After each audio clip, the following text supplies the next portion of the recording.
हमारे साथ सीधे लाइव जुड़ रहे हैं। मनोज जी, कल का दिन बीजेपी के लिए बेहद खास है, साथ ही सागर के लोगों के लिए भी, क्योंकि एक बड़ी सौगात मिलने वाली है। संत रविदास मंदिर की कल आधारशिला रखी जाएगी।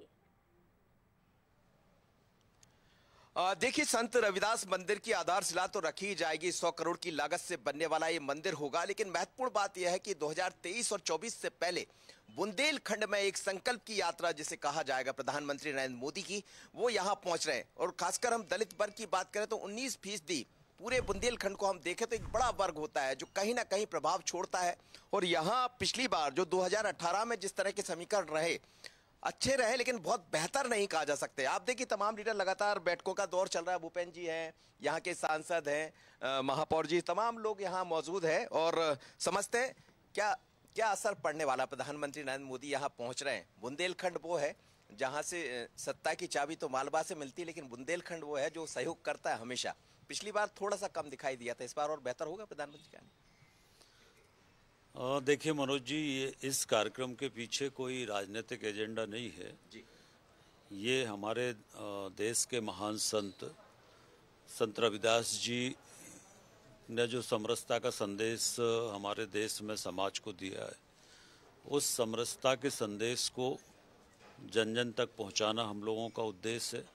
और हमारे देश के ऐसे महापुरुष जो हैं, संत हैं, ऋषि हैं, मुनि हैं, धार्मिक स्थान है, इन सब का जो सम्मान है, इन सब के बारे में समाज जाने, ये सब। और जो सांस्कृतिक पुनर्स्थापना की दिशा में माननीय प्रधानमंत्री जी, मुख्यमंत्री जी प्रयास कर रहे हैं, उस दृष्टि से ये बहुत ही महत्वपूर्ण कार्यक्रम है। संत रविदास जी बहुत बड़े संत। कहीं ना कहीं चूंकि चुनावी वर्ष है, चुनावी मौका है, अब तो चुनाव में भी बहुत ज़्यादा वक्त नहीं बचे हैं, तो चुनाव की बात तो होगी निश्चित रूप से। बड़े जब लोग आते हैं, चाहे प्रधानमंत्री हो या मुख्यमंत्री जी, तो आते ही रहते हैं, तो असर तो इसका पड़ेगा।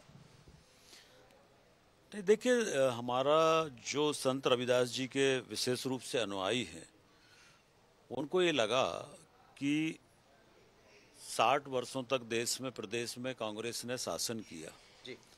और हमारे देश के ऐसे जो संत हैं, उन संतों को अपमानित करने का काम कांग्रेस ने किया है। और उन संतों का जो योगदान है हमारे समाज के प्रति, संतों को सम्मानित करने का काम, ये सारा काम देश में, प्रदेश में भारतीय जनता पार्टी की सरकार कर रही है। बिल्कुल जी ऋतु। बिल्कुल मनोज जी, क्योंकि देखिए जिस तरह से प्रयास तो किया जा रहा है, लौटूंगी मैं आपके पास, लेकिन इसी बीच दर्शकों को एक और बड़ी खबर बता दे। देखिए, कल मध्य प्रदेश के दौरे पर पीएम मोदी रहने वाले हैं और पीएम के दौरे को लेकर तैयारियां पूरी हैं। बुंदेलखंड से पीएम मोदी चुनावी आगाज करेंगे। 19% दलित को लेकर बीजेपी का बड़ा प्लान अब देखने को मिलेगा। तो कल पीएम मोदी पहुंचेंगे मध्य प्रदेश के सागर और 19% दलित को लेकर एक बड़े प्लान में है बीजेपी। मनोज जी हमारे साथ लगातार बने हुए हैं। मनोज जी, बुंदेलखंड से चुनावी आगाज कल पीएम मोदी करेंगे और खास बात यह, जैसा कि आपने भी पहले कहा, कि 19% दलित को लेकर एक बड़ा प्लान कल से देखने को मिलेगा। देखिए, भारतीय जनता पार्टी समरसता की बात करती रही है और खासकर हर वर्ग को साधना, ये बीजेपी का प्रयास रहा है। और निश्चित रूप से चुनाव के पहले देखिए 19% दलित तो है ही। सांसद जी क्या कहेंगे? 19% दलित तो है यहाँ, जो प्रभाव अपना तरीके से छोड़ता है। और चुनावी जब वर्ष होते हैं तो फिर तो हर तरह के समीकरण गणित देखे ही जाते हैं। देखिए, आदरणीय प्रधानमंत्री जी सागर में पधार रहे हैं, निश्चित तौर पर जो मुख्य कार्यक्रम है तो संत रविदास जी महाराज जी का यहाँ पे मुख्यमंत्री जी की जो घोषणा है जी, उसमें वो लगभग जो 100 करोड़ रुपए की राशि से इस मंदिर का निर्माण होना है। मुख्य कार्यक्रम में प्रधानमंत्री जी का आगमन हो रहा है। ये हम सब सागरवासियों के लिए एक बहुत खुशी का अवसर है।